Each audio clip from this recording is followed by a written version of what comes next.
오늘 함께 나누실 하나님 말씀은 요한계시록 12장 1절부터 17절까지 말씀입니다. 요한계시록 12장 1절에서 17절까지 말씀입니다. 신약성경 411면 계시록 12장 1절부터 17절까지 말씀을 저와 여러분들이 한 절씩 교독하도록 하겠습니다. 하늘에 큰 이적이 보이니 해를 옷 입은 한 여자가 있는데 그 발 아래에는 달이 있고 그 머리에는 12별의 관을 썼더라.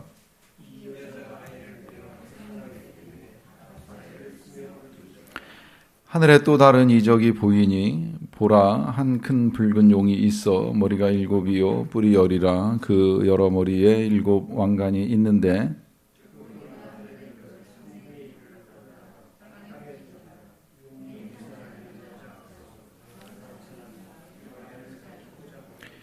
여자가 아들을 낳으니 이는 장차 철장으로 만국을 다스릴 남자라. 그 아이를 하나님 앞과 그 보좌 앞으로 올려가더라.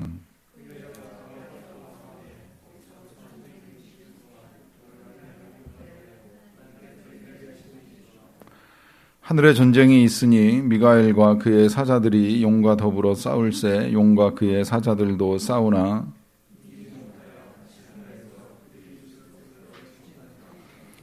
큰 용이 내쫓기니 옛뱀 곧 마귀라고도 하고 사탄이라고도 하며 온 천하를 깨는 자라. 그가 땅으로 내쫓기니 그의 사자들도 그와 함께 내쫓기니라.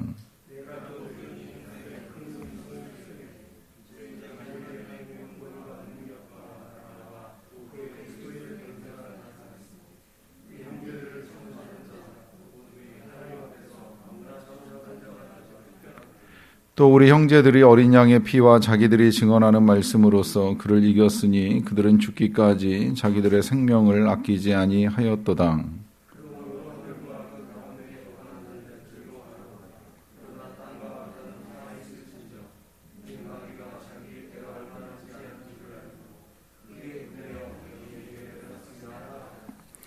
용이 자기가 땅으로 내쫓긴 것을 보고 남자를 낳은 여자를 박해하는지라.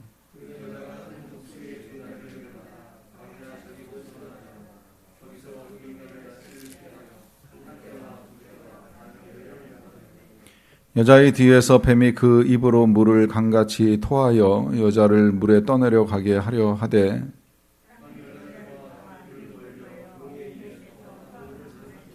같이 읽습니다. 용이 여자에게 분노하여 돌아가서 그 여자의 남은 자손 곧 하나님의 계명을 지키며 예수의 증거를 가진 자들과 더불어 싸우려고 바다 모래 위에 서 있더라. 아멘.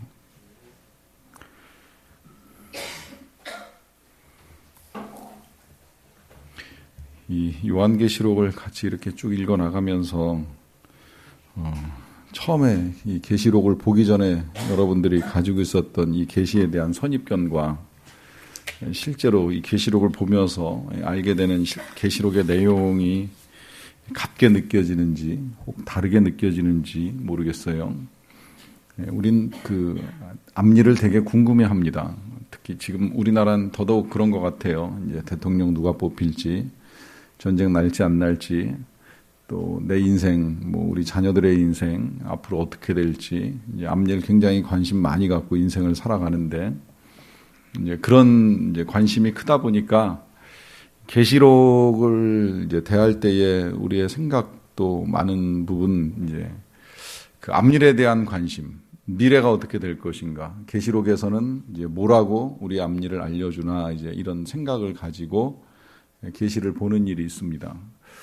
뭐 계시가 전혀 그걸 이제 안 가르쳐 주는 것은 아니에요. 이 요한의 계시가 분명하게 앞으로 일어날 일들이 어떤 것인가라고 하는 것을 우리에게 가르쳐 주는 건 틀림이 없는데, 그런데 지금 계시록에서 요한을 통해 하나님이 우리에게 가르쳐 주고 싶어 하시는 건 실은 앞일이 아니라는 거예요. 앞으로 어떻게 될 것이냐, 그게 또 언제 그렇게 될 것이냐, 특히 이 때와 기한은 하나님의 손에 두신 일이기 때문에 잘 가르쳐 주시지도 않고 그거 찾아서 맞추려고 하다가 이 실패한 해석자들 되게 많아요. 이건 어느 때에, 이건 몇 년도에 일어날 일이다. 이제 이런 관점으로 계시록을 풀어가려고 하다 보면 계시록이 어렵습니다. 어렵고 또 실제로 안 맞아 들어가는 일도 수없이 일어나요. 그 안 맞아 들어가는 이유 중에 한 가지가 뭐냐면 계시록의 역사는 장차 일어날 일이기도 하면서 동시에 그 2000년 아니면 그 이상 모든 교회 역사를 이제 다 담아서 보여주는 거예요. 예를 들어 여기 지금 우리가 뭐 짐승도 나오고 용도 나오는데 이게 미래 어느 한 시점에서 이렇게 툭 튀어나오는 그런 존재가 아니라 예를 들어 짐승 같으면 계속 있었어요. 이스라엘에게 있어서 짐승은 애굽부터 시작해서 메데바사, 바벨론, 아수르, 로마에 이르기까지 그리고 심지어 오늘날의 아랍에 이르기까지 이게 다 이스라엘을 흔드는 짐승이었기 때문에 이게 뭐 한순간 어느 시점에서 이렇게 툭 튀어나오는 그런 존재가 아니라 끊임없이 하나님의 백성들을 이제 괴롭혀 온 존재들이 있었다는 거예요. 그것이 사단의 존재, 사단의 사주를 받아서 이제 가시적 존재로 나타나는 일이 있고, 이제 볼 수 없는 일들이 있는데, 그 볼 수 없는 일들을 요한계시록에서 우리에게 보여줌으로써 우리가 살아가는 이 세상에 나타나는 모든 것들이 보이는 게 전부가 아니라는 걸 일깨워주는 겁니다. 보이는 게 전부가 아니기 때문에 보이는 것만 가지고 판단하지 마라.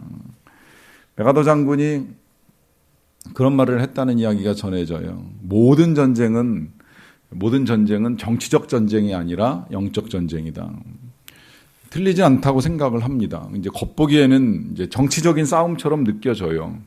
뭐 나라와 나라 간에, 뭐 남북 간에 이게 정치적인 작용에 의해서 일어나는 일이라고 봅니다. 그런데 적어도 우리 그리스도인들은 그 이면에 사단이 이 일을 만들어서 많은 사람들을 혼란과 또 환란 속에 빠뜨리고 있는 영적인 일들이 진행되고 있는 것도 우리가 절대 무시해서는 안 된다는 거예요.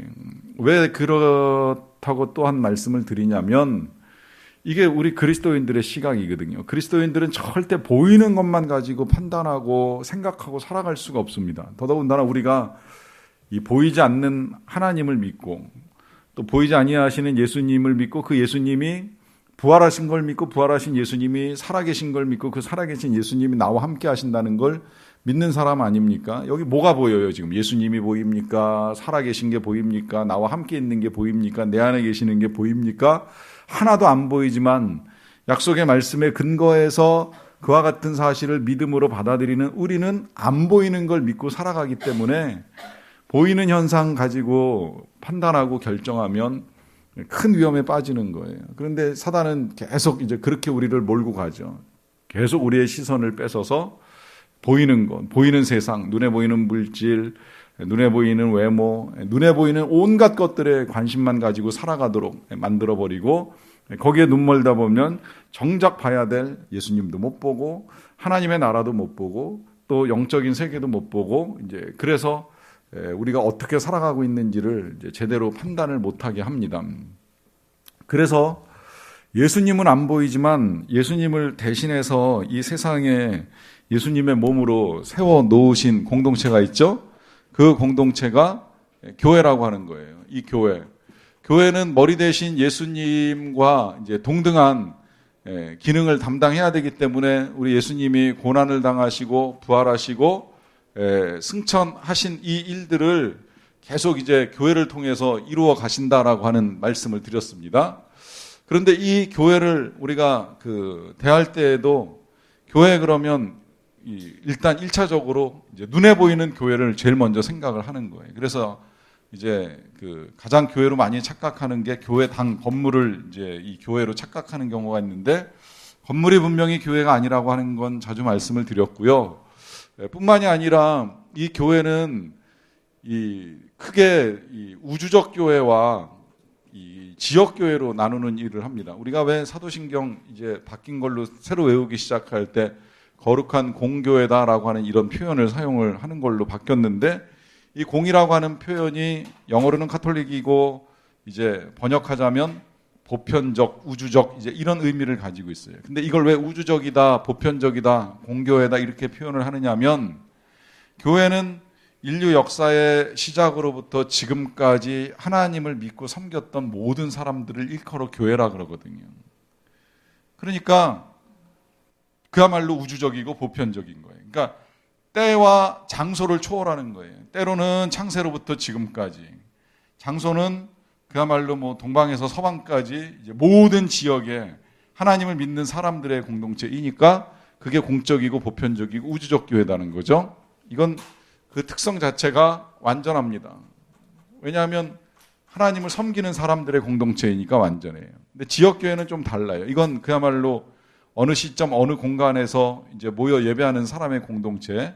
말하자면 지금 이날 이 시간에 여기 판교 이 자리에 모여서 예배하는 이제 우리가 또 하나의 교회인데, 이건 지역 교회인데 완전하진 않아요. 불완전해요. 왜 불완전하다고 말씀드리냐면 여기에는 주님을 만난 사람도 있고 못 만난 사람도 있고, 엄밀하게는 신자도 있을 수 있고 불신자도 있을 수 있고, 성경으로 표현하면 알곡도 있고 가라지도 있을 수 있어요. 누가 진짜인지 가짜인지는 솔직히 우린 잘 몰라요. 나중에 이제 이 우주적 교회 안에 우리가 들어가게 되면 이제 거기서 확실하게 이제 완전한 그리스도인들을 만나는 일들이 일어나지만 그때까지는 불완전한 교회예요. 그러나 불완전할지라도 분명한 건 이 불완전한 교회가 예수 그리스도의 일들을 이루어 간다는 겁니다. 기왕에 나왔으니까 조금 더 이제 말씀을 드리자라고 하면 이렇게도 구분할 수 있어요. 이걸 완전하다라고 말씀드리는 이유는 승리한 교회예요. 근데 불완전한 건 전투하는 교회입니다. 이걸 승리했다고 말씀드리는 건 이 세상에서 믿음을 끝까지 지키고 흔들림 없는 믿음으로 영적 전쟁에서 승리한 이제 성도들의 공동체이기 때문에 완전한 공동체라고 보면서 승리한 그 결과를 누려요. 그러나 아직 우리는 계속 싸우는 중이에요.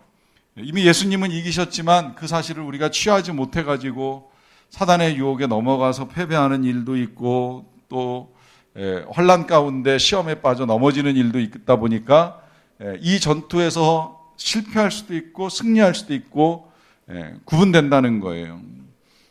그렇지만 이 전투 가운데 우리 예수님이 교회를 두셨기 때문에 이 교회 예수님이 어떻게 하고 계시느냐, 이것이 우리가 계시록을 보는 목적입니다.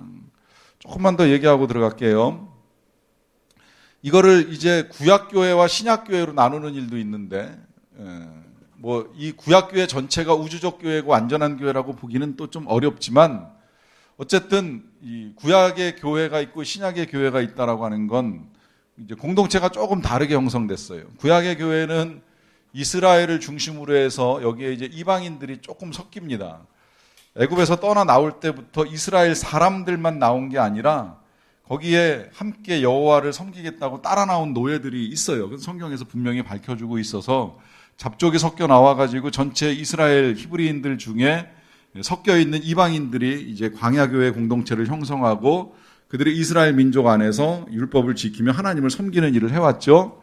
신약교회는 물론 이스라엘로부터 시작이 됐지만 나중에 그 이방인을 중심으로 해서 퍼져나가면서 그 가운데 오늘날까지도 아주 극소수의 이제 이스라엘 사람들이 섞여가지고서 함께 이제 예배를 드리는 일들이 일어납니다. 그런 면에서 오늘날의 교회라고 하는 건 이제 이 모든 것들을 통틀어서 이제 교회라고 일컫고, 하나님의 관심은 장차 우리의 미래가 어떻게 될 것이냐 여기에 있는 것이 아니라 이 교회가 이 전투에서 끝까지 믿음으로 승리할 것이냐 넘어질 것이냐에 훨씬 더 관심이 많아요. 당연히 그럴 수밖에 없죠. 그건 이 교회가 예수님의 고난을 이어받아 부활 승천하는 영광에까지 이르러야 되기 때문이에요. 다시 말하면 저와 여러분들이 성도로서 교회로서 예수님 때문에 고난을 받을 수도 있고 그 고난 끝에 부활과 승천이라는 영광을 취하여야 하기 때문에 하나님의 관심은 우리의 미래에 있는 것이 아니라 우리 각자에게 있는 거예요. 우리 각자에게. 그래서 처음에 계시록을 딱 열 때 제일 먼저 보여주시는 게 뭐예요? 소아시아에 있는 7개의 교회들을 보여주시면서 예수님이 그 7개의 교회들을 붙들고 계시고 그 붙들고 계시는 예수님이 다 아시잖아요. 어느 교회가 강한지, 어느 교회가 연약한지, 어느 교회가 환난을 당하고 있는지, 어느 교회가 충만한 사랑 가운데 있는지, 어느 교회가 진리는 붙들었지만 빈약한 사랑으로 병들어 있는지를 아시고 부탁하시잖아요. 당부하실 걸 당부하시고 칭찬하실 걸 칭찬하시면서 마지막에 교회에 약속을 주시죠. 이기는 자에게는 내가 무엇을 주리라 하는 약속들을 계속 해주셨어요. 그러고도 안 되니까 그 다음에 4장 5장 열 때 뭐 보여주시는 거예요? 교회된 우리가 천상에서 하나님께 어떻게 예배하게 될지. 그러나 이 교회를 핍박하고 고통에 빠뜨렸던 세상은 어떻게 되느냐? 6장 열어보면 봉인 하나하나 뗄 때마다 하나님이 심판하시는 걸 우리가 조금씩 보면서 이제 마지막 7번째 나팔, 이제 불기 직전까지 와 있는 거예요. 이 말은 주님의 관심은 성도라는 겁니다. 교회라는 거예요. 우리 각자가 이 세상에서 그리스도의 이름으로 살아갈 때 어떤 일을 겪는지에 대한 관심, 그리고 그 일을 겪을 때에 그 일이 이제 우리에게 어떤 결과를 줄 것인가에 대해서 우리가 봐야 된다는 거죠. 근데 이걸 우리가 봐야 되는데 오늘은 굉장히 특별한 교회의 이제 중요한 역사의 한 장면 내지는 역사의 중요한 스토리를 지금 이제 우리에게 열어주셨어요. 그래서 이건 그 요한계시록에서 이걸 이제 삽경이라고 제가 표현을 했는데 또 하나의 그림을 통해서 이제 하나님이 우리에게 보여주시는 영적 세계의 원리라고도 할 수 있고 뭐 실체라고도 할 수 있는데 이제 그걸 보는 일을 통해서 교회가 무엇이고 또 이 교회를 중심으로 해서 어떤 일들이 일어나는지를 이제 살펴보는 일을 하게 될 것입니다. 계시록 12장 이제 읽어 나가면서 설명을 좀 드릴게요. 하늘에 큰 이적이 보이니 해를 옷 입은 한 여자가 있다 그랬어요. 이적이라는 요 단어가 때때로 이제 우리에게 혼란을 일으키는데요.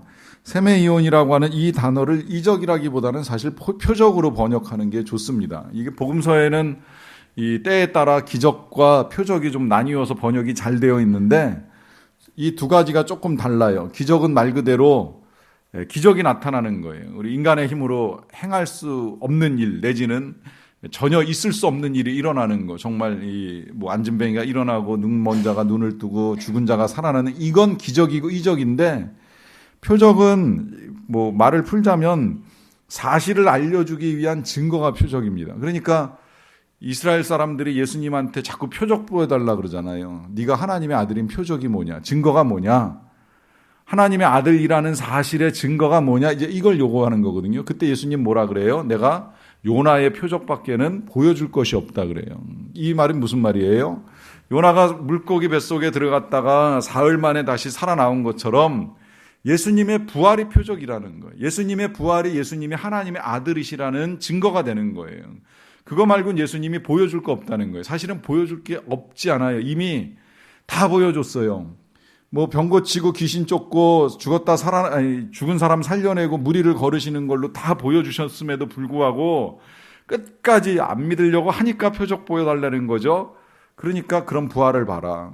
요나의 표적을 봐라. 죽었다 살아나는 걸 봐라. 그럼 내가 하나님의 아들인 줄을 알 것이다. 이러면서 말씀하시고 실제로 그 표적을 보여주신 거예요. 여기 말씀하고 있는 이 큰 이적도 정확하게는 표적이에요. 그러니까 사실을 알려주는 증거를 보여주는 거지 특별한 기적이 나타나는 게 아닌데 어떤 표적이냐면 해를 옷 입은 한 여자가 있는데 그 발 아래에는 달이 있고 그 머리에는 12별의 관을 썼더라 그래요. 읽어나가면서 풀어갈 수도 있지만 그냥 쉽게 읽어나가기 위해서 이제 여기 등장하는 이 한 여자를 우리가 먼저 풀고 가면 좋겠는데요. 이 한 여자는 천주교에서는 마리아라고 보는 견해가 많습니다. 예수님의 어머니였던 마리아. 그러나 아무리 봐도 마리아에다가 놓고 생각을 해보면 뒤에 내용들이 전혀 풀리지가 않아요. 그냥 이 한 여자를 교회로 보시면 됩니다. 어떤 교회냐라고 했을 때에 지금 제가 여기 열거한 이 모든 교회를 총망라해서 보셔도 전혀 틀리지 않아요. 특히 해석에 따라서는 이스라엘 교회, 구약 교회이면서 동시에 또 한편으로는 신약 교회가 섞여 있기 때문에 그저 그냥 이 교회를 통해서 하나님이 하시는 일이라고 보시면 되겠는데 이제 그렇게 보는 이유가 벌써 1절에서 나와요. 해를 옷 입었다 그랬어요. 해를 옷 입었다라고 하는 건 영광을 입었다는 의미가 될 수도 있고요. 그러면서 그 발 아래에는 달이 있는데 머리에는 12별의 관을 썼더라 그래요. 이 관은 면류관이고 별이 12개인 거 보니까 딱 벌써 무슨 생각 들어요? 12지파, 12제자. 구약의 교회의 대표자는 12지파. 신약교회의 대표자는 12사도, 12제자니까 12별의 관을 쓴 교회라는 의미예요. 더군다나 구약교회가 처음 시작될 때에 12지파로 시작되는데 그 12지파가 누구의 아들들이에요? 야곱의 아들들이죠. 그 야곱의 아들들이 처음에 이 12지파를 형성해 갈 때에 요셉이 꾸는 꿈이 있잖아요. 그 첫 번째 꿈이 뭐예요? 하늘에 해와 달이 있고 12별이 있는데 그것이 요셉의 별을 보고 절하더라. 해와 달은 요셉의 어머니 아버지, 그 다음에 12별은 요셉의 형제인 12지파의 이제 그 조상이 되는 거죠. 지금 그런 메시지를 통해서 구약의 교회가 있었다는 거예요. 그 교회, 구약의 교회로부터 아이가 하나 잉태가 되어 2절 보겠습니다. 이 여자가 아이를 배어서 해산하게 되매 아파서 애를 쓰며 부르짖더라 그래요. 자, 이 아이도 뒤에 해석 나오지만 그 해석 보기 전에 그냥 쉽게 먼저 해석을 제가 해드리면 이 아이가 예수님입니다. 그러니까 구약의 교회로부터 탄생하시게 된 우리 예수님. 그렇게 보는 이유가 그 이사야서 예언 몇 가지만 좀 봐도 될 것 같은데 그 밑에 보시면 교재 밑에 이사야 26장 17, 18절 말씀이 있습니다. 여호와여 잉태한 여인이 산기가 임박하여 산고를 겪으며 부르짖은 같이 우리가 주 앞에서 그와 같으니이다. 우리가 잉태하고 산고를 당하였을지라도 바람을 낳은 것 같다. 이런 표현들 지금 이런 이사야 선지자 그 밑에 보시면 미가 선지자도 그렇거니와 이런 선지자들이 예수님 메시아가 오시기 전까지 이스라엘 백성들의 그 죄악과 또 고통들을 보며 아파하고 애를 쓰며 부르짖는 일이 있었다는 거예요. 그 가운데에 이제 예수님이 이 세상의 그 모습을 드러내는 해산의 역사가 이 땅에 임하게 된 것이죠. 그런데 3절에 보시면 또 하나의 표적이 있습니다. 하늘에 또 다른 표적이 보이는데 보라 한 큰 붉은 용이 있다 그래요. 한 큰 붉은 용이 있다. 자, 이제 여기서 이제 뭐가 나오냐면 이 교회가 당하는 고난을 가져다 주는 존재가 있는데 그가 바로 큰 용이라는 거예요. 붉은 용이라는 거예요. 이 붉은 용이 도대체 뭐냐라고 하면 이걸 이제 그 뒤에 이것도 해석 다 나와요. 옛뱀이라고도 하고 혹은 이거를 그 사단이라고도 하고 사탄이라고도 하고 마귀라고도 한다 해가지고 이미 구절에 나오지만 일단 여기서 이렇게 풀고 좀 보겠습니다. 이 한 큰 붉은 용이 있어서 머리가 7이고 뿔이 10이라 그래요. 이 머리가 7이라고 하는 건 모양으로 따지면 이 뱀 몸뚱아리에다가 머리 7개 달렸다고 생각해 보세요. 얼마나 징그럽겠어요. 근데 모양도 징그럽지만 머리가 7이라는 건 그만큼 지혜에 있어서만큼은 사단도 탁월하다는 거예요. 완전한 지혜를 가지고 있었다는 거예요. 그가 그런 완전한 지혜를 가지고 있었기 때문에 한때는 천사장으로 천사들을 통치하는 일을 했었고 결국 그 지혜가 교만해져서 하나님을 대적하다가 이제 타락을 하게 되는 거죠. 거기에 뿔이 열이라 하면 이것이 그야말로 이제 이 사단이 이 하나님을 맞서는 악이 그만큼 이제 여러 형태라고도 볼 수 있습니다. 그 여러 머리에 7개의 왕관을 썼다 그래요. 7개의 왕관, 여기서 이 왕관은 위에 나오는 관하고 달라요. 위에 나오는 관은 면류관이고 밑에 나오는 이 왕관은 말 그대로 디아데마라고 하는 왕들이 쓰는 관이에요. 그러니까 이 말은 사단이 예수님과 비슷하게 혹은 하나님과 비슷한 권세를 가지고 하나님의 흉내를 내고 있는 거죠. 또 실제로 그도 이 어둠의 세상을 주관할 수 있는 권세를 일시적으로 부여받았기 때문에 관이 있었던 건 틀림이 없어요. 그런 이 큰 용이 4절에 보시면 그 꼬리가 하늘의 별 3분의 1을 끌어다가 땅에 던지더라 그래요. 이런 구절, 우리가 이제 계명성이 그 하늘에서 떨어졌다라고 하는 이사야서의 말씀이나 여기 하늘의 별은 천사라고 볼 가능성이 높은데 이 하늘의 별 3분의 1을 끌어다가 땅에 던짐으로 인하여 가지고 결국 천사 중에 3분의 1이 천사장과 함께 타락해서 사단이 되고 마귀가 되고 그래서 이 세상을 죄와 어둠에 빠뜨리는 결과를 가져온 존재라 이제 이렇게 보는 거죠. 그렇게 하늘의 별 3분의 1을 끌어다가 땅에 던지는 일을 하고 또 그 용이 해산하려는 여자 앞에서, 다시 말하면 이스라엘 앞에서 그가 해산하면 그 아이를 삼키고자 합니다.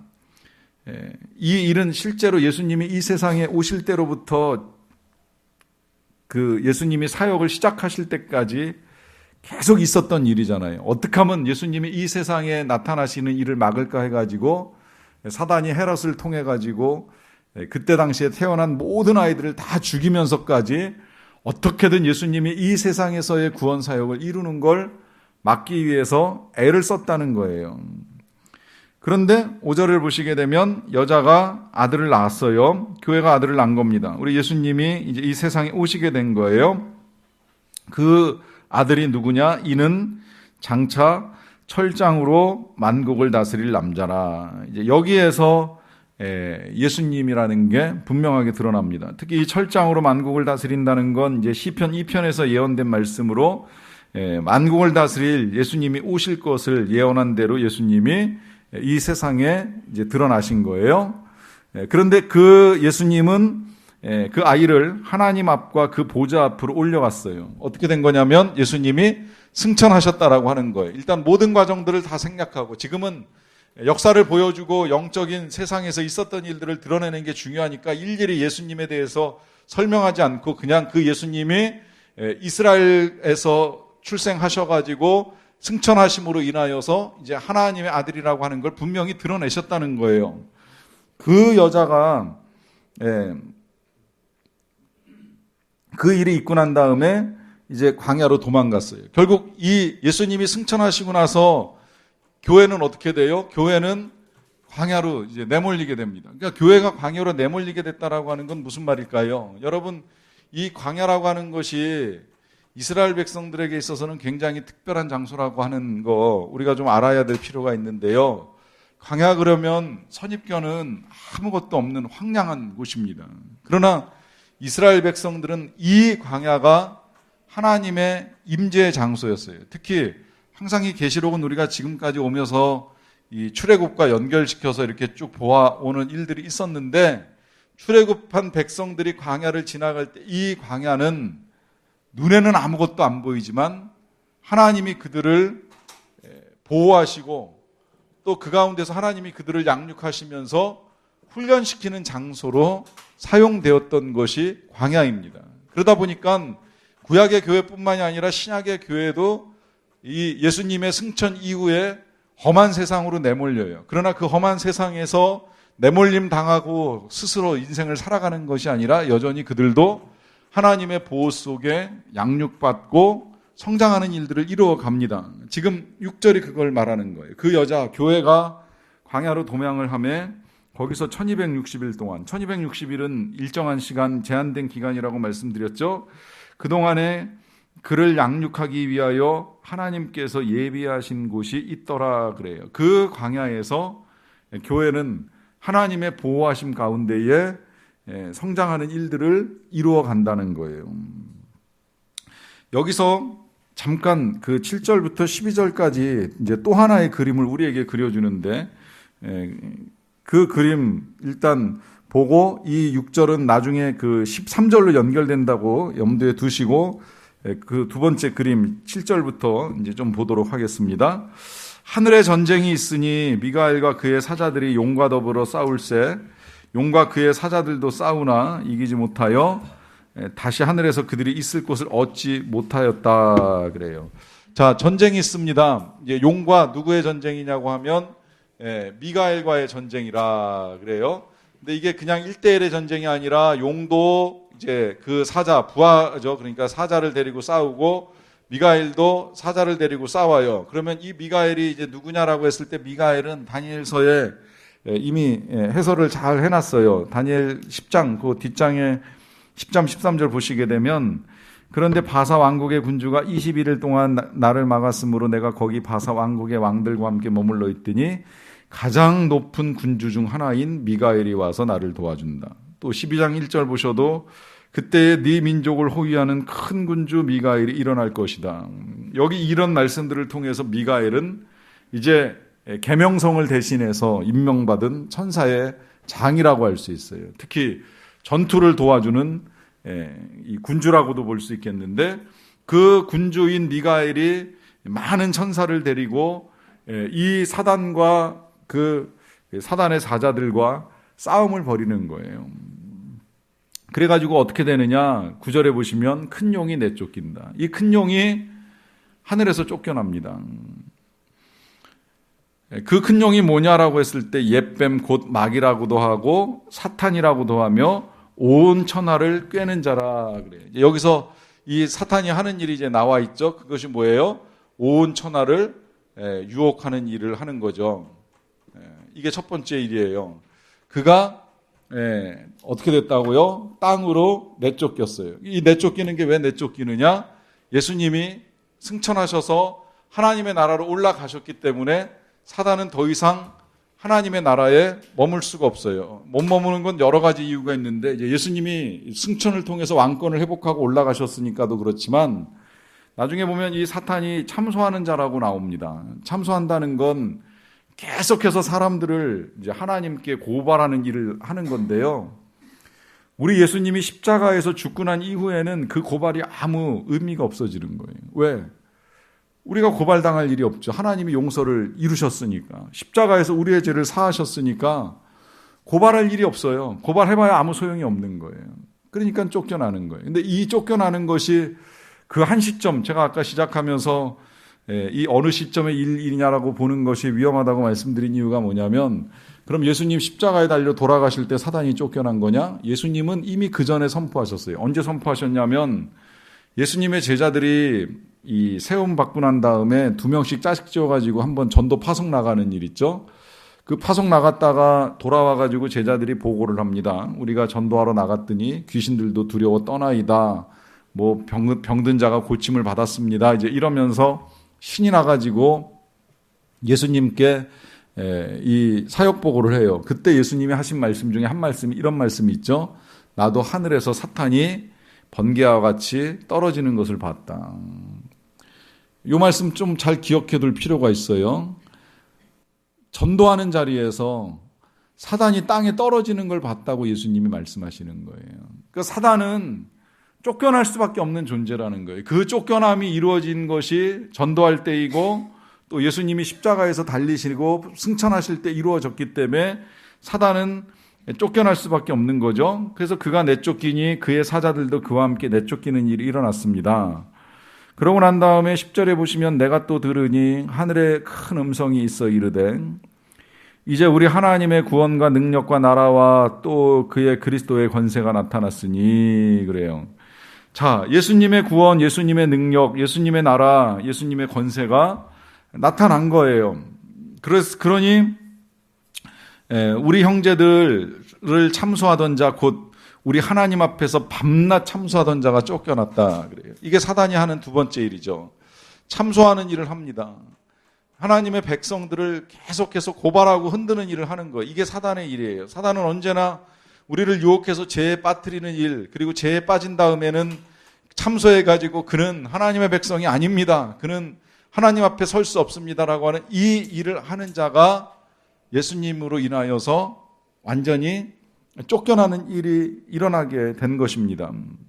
왜냐하면 그리스도의 권세가 나타나니까, 그리스도의 나라가 나타나니까, 그리스도의 구원이 나타나니까 이 사단이 더 이상 할 일이 없어지는 거죠. 그러니까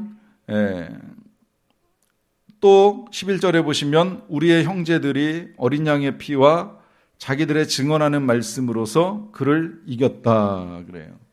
자, 사단을 이겼다 그래요. 뭘로 이겼다고요? 두 가지 이야기합니다. 하나는 뭐예요? 어린 양의 피. 또 하나는 뭐예요? 그들의 증언하는, 자기들이 증언하는 말씀으로. 결국 이 증언하는 말씀이라는 건 뭐예요? 우리가 예수님의 보혈을 증거하는 전도의 일들로 승리한다는 거예요. 그러니까 예수님이 제자들이 전도하고 돌아오는 자리에서 선포해 주잖아요. 니들 전도할 때 사단이 하늘에서 떨어졌다. 그렇게 말씀을 미리 하시는 거예요. 그리고 그 사단이 내쫓기는 일은 예수님의 승천을 통해서 완전하게 이루어지고 이제 우리가 해야 될 일, 결국 궁극적으로 이 교회가 해야 될 일은 이제 여기서 확실하게 드러났어요. 우리가 보혈을 신뢰하며 나아가는 것이고 그 보혈을 우리가 증언할 때 진짜 승리가 우리에게 주어진다는 거예요. 이게 승리의 비결입니다. 여기에 이제 한 가지가 더 있다면, 그들은 죽기까지 자기들의 생명을 아끼지 아니하는 것. 왜 생명을 아끼지 아니할까요? 이 땅에서 죽어도 우리에게 죽지 아니하는 영원한 생명이 있는 게 너무나도 분명하기 때문이에요. 그래서 죽기까지 자기들의 생명을 아끼지 않습니다. 그러므로 12절, 하늘과 그 가운데 거하는 자들은 즐거워하라. 그러나 땅과 바다는 화가 있을 터인데 이는 마귀가 자기의 때가 얼마 남지 않은 줄 알았다. 자기의 때가 얼마 남지 않았다라고 하는 것은 이제 완전히 멸망하게 될, 내쫓겼을 뿐만이 아니라 더 이상은 아무런 활동도 할 수 없는 마지막 때가 얼마 남지 않은 줄을 알므로 크게 분내어서 너희에게 내려갔다. 여기 너희는 누구예요? 교회예요. 왜? 예수님을 더 이상 해할 수 있는 방법이 없으니까 누구를 해요? 교회를 해할 수밖에 없는 거죠. 아이를 죽일 수 없으면 아이 어머니를 죽이는 겁니다. 목표 달성이 안 되니까 다른 방법이라도 지금 찾아내려고 이제 사단이 교회를 흔들기 위해서 내려왔어요. 자, 어떻게 내려와서 무슨 일을 하는지 이제 13절로 넘어가서 보겠습니다. 용이 자기가 땅으로 내쫓긴 것을 보고 사단이 이제 땅으로 쫓겨난 거예요. 남자를 낳은 여자인 교회와 이스라엘을 박해한다. 다 보셔도 상관없어요. 실제로 이스라엘은 그 예수님 이후에도 예수님을 믿지는 않지만 예수님 이후에도 계속 박해를 받잖아요. 그래서 로마의 억압 속에 있다가 멸망하고 멸망한 다음에 흩어지고 난 다음에 계속 유대인이라고 하는 이름으로 핍박을 받고 또 마지막에 아랍과 끊임없이 지금도 이제 전쟁의 자리에서 어려움을 겪는 일들이 끊임없이 일어납니다. 그 남자 예수 그리스도를 낳은 교회가 고통을 당하는 거예요. 그런데 그 여자가, 그 교회가 큰 독수리의 두 날개를 받아가지고 광야 자기 곳으로 날아갔다 그래요. 자, 독수리의 날개 뭘까요? 이것도 역시 출애굽기에 가서 보시게 되면 이스라엘 백성들이 이제 홍해를 건너고 나서 시내 산 자락에 이르렀을 때에 하나님이 그들에게 십계명을 주시기 위해서 불러 모았을 때 제일 먼저 하신 말씀이 있죠. 내가 너희를 독수리의 날개로 업어 어떻게 여기까지 이르렀는지를 아느냐 하면서 그것은 내가 너희로 제사장 나라를 만들기 위한 것이다. 이제 이런 선포를 하세요. 사실 이스라엘 백성들이 독수리 날개에 정말 업혀가지고 거기까지 온 건 아니잖아요. 모세가 이끄는 대로 끌려가지고 바다 건너고 이 미디안 광야 지나가지고 이제 이 시내 광야까지 온 거예요. 근데 하나님은 그걸 표현하시기를 독수리 날개로 업었다 그래요. 이 말은 당시에 가장 강한 새가 독수리이면서 동시에 거기에만 엎혀 있으면 정말 안전할 것 같다는 이제 우리의 생각을 반영하신 말씀이죠. 근데 여기서는 그걸 뛰어넘어 가지고 큰 독수리의 두 날개로 받았다고 하니 이 말 결국은 무슨 말이에요? 하나님의 보호 속에 여전히 교회는 존재한다는 거예요. 하나님의 보호 속에 그 성도들이 있다는 거예요. 그 독수리의 두 날개로 받아서 어디로 가요? 여기서도 역시 광야 자기 곳으로 날아가서 거기서 그 뱀의 낯을 피하여서 한 때와 두 때와 반 때를 양육받는 일이 계속됩니다. 성장하는 거예요. 훈련되는 거예요. 언제 동안? 일정 기간 동안. 이 한 때와 두 때와 반 때가 아까 우리가 봤던 1260회라고 다를 게 없다고 말씀드렸죠. 그렇게 하나님이 보호하니까 이 여자인 교회의 뒤에서 뱀이 그 입으로 물을 강같이 토해요. 왜 뒤에서 해요? 앞에서 하면 안 되니까, 숨어야 되니까. 몰래 숨어가지고 계속 물을 쏟아부어요. 왜 그래요? 떠내려 가라는 거죠. 여인을 떠내려 가라는 거예요. 여인이 떠내려 가라고 하는 건 결국 뭐예요? 우리 그리스도인들이 세속 물결에 따라가기를 원하는 거예요. 세상에 흘러가 버리기를 원하는 거예요. 세상에 빠지기를 원하는 거예요. 빠지면 죽음이니까. 특히나 여기 이 물을 강같이 토했다고 했을 때에 이 물 또한 이 애굽 떠날 때 보면 물 건너는 일이 크게 두 번 있었잖아요. 한 번은 홍해를 건너고 한 번은 요단강을 건너는 일이 있었잖아요. 그런데 아무리 사단이 뒤에서 그 물을 강같이 토하고 물에 여자를 떠내려가려고 하려 하되 가능합니까? 16절 보시면 땅이 여자를 도와서 그 입을 벌려 용의 입에서 토한 강물을 삼켰다 그래요. 이것이 구약에서는 홍해가 마르는 사건이고 요단강이 멈추는 사건입니다. 땅이 물을 삼키고 백성들이 지나갈 길을 열어주는 거죠. 마찬가지로 오늘날의 교회도 여전히 하나님께서 그 사단이 떠내려 보내려고 하는 모든 미혹으로부터 우리를 지켜주신다라고 하는 거예요.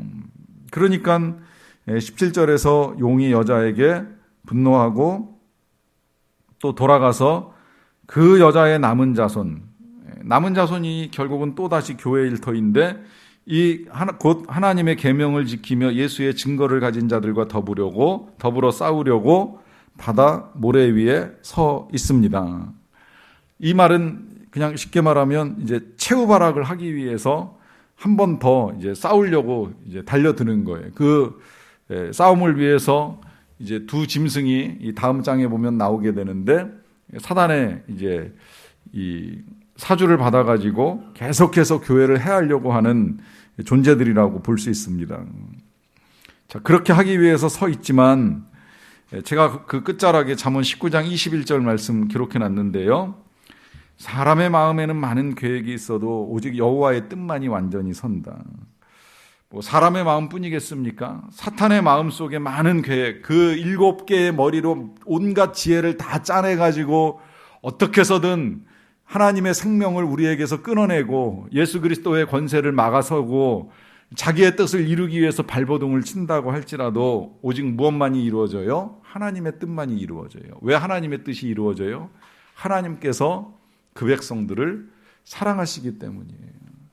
하나님이 성도와 교회를 너무나도 사랑하시기 때문에 어떤 일이 있어도 그 백성은 보호하시고 지키시고 양육하신다는 거예요. 이것이 계시록을 통해서 또 이 12장을 통해서 오늘 우리에게 주시는 하나님의 뜻입니다. 우리가 그리스도 이름으로 이 세상에 살아가면서 어떤 고난을 당하든 어떤 일을 겪든 우리가 그리스도를 믿는 믿음만 분명하다면 그 백성들은 비록 삶의 자리는 광야일지라도 그 자리에서 하나님이 보호하신다는 거예요. 그리고 어느 순간 우리가 그 광야를 지나놓고 나서 보면 우리도 그렇게 고백할 거예요. 하나님이 나를 독수리의 날개, 그 큰 독수리의 날개로 업어서 여기까지 이르게 하셨구나. 감사하며 찬양할 날이 이르게 될 것입니다. 그 믿음으로 사는 저와 여러분들이 되기를 간절히 축원합니다. 같이